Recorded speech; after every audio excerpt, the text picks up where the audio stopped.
The boxes you see in front of me are about to make a drastic change, and visually it's gonna look a lot better than it did before. So let's get at it. Okay, so it's pretty important to have a lot of sound deadening in this room, not only for the recording that I do with these videos, but I also hold a lot of calls in here that make it really important to have good quality audio. Now, there are a lot of challenges in here, and we've been able to manage those pretty well with the products that I've reviewed in the past. And overall, it was really easy to install these panels. If you know how to use a tape measure and a saw, you basically can get this done in a pretty short period of time.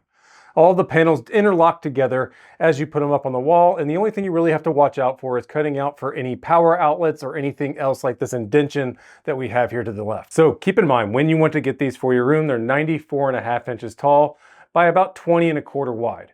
So you need to measure that out across your wall into how many pieces you actually need. So what are you actually getting here? You're getting these panels that use the felt backing that Feltrite's known for putting up for other sound deadening applications like you've seen with the back of my YouTube studio, but then also putting these wood slats on the front of it for a nice warm decoration aspect to these panels. And as you can see from the before and after pictures, it does look a lot better behind my desk now with these panels in place.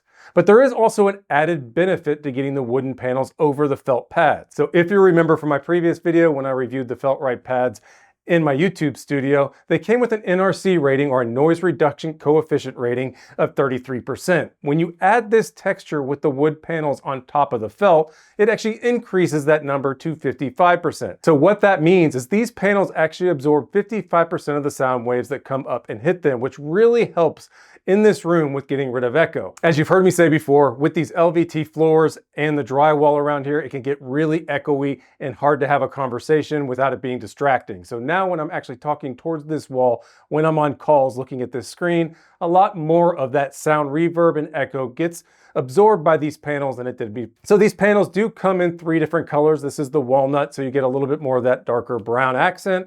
And with that felt backing that is black, it really does make a nice accent wall in this room now. As you'll notice with these panels, they are actually real solid wood. So when you go to install them, you are going to have to use a saw of some kind. I actually ended up using a hand saw to cut through these.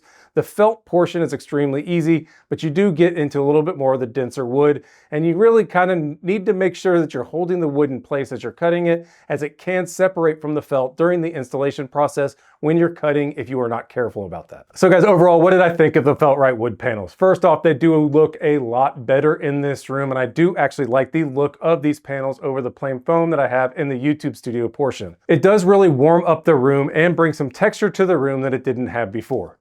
Now, one thing to keep in mind with these is this is not a cheap option. You're looking at $220 for a set of 2. Right now, I think they're on sale for $189. But to do this entire wall, I actually needed 4 boxes of these, so it can add up pretty quickly if you're looking to cover a really large space. However, the quality of the panels themselves and the added benefit of getting rid of some of the echo in this room really did kind of make it worth it. There are cheaper options out there that you can find if you're looking to be on more of a budget. Typically, some of those will not have solid wood actually attached to the felt, so you are getting a little bit higher quality product here for that money. But that is something to keep in mind when you go to do this install, is it's not going to be the cheapest option out there. So guys, hit up the comment section below if you have any questions, or just want to tell me if you are going to do a project like this soon in the future as well. And until then, on to the next one. Thanks guys, see ya.